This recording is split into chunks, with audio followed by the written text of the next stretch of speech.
A moderate magnitude 3.9 earthquake occurred in the South Pacific Ocean near the coast of Region de Arica y Parinacota, Chile, in the early afternoon of Sunday, May 25, 2025 at 3:06 p.m. local time, GMT-4.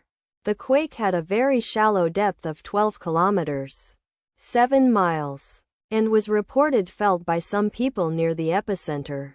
First to report volcano discovery after 3 minutes.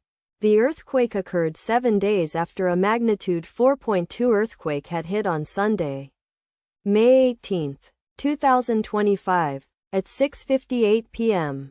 GMT-5 local time, in 106 kilometers, 66 miles, distance to the northwest. Data source from volcano discovery. Did you feel it? Let us pray. May God protect everyone. Amen.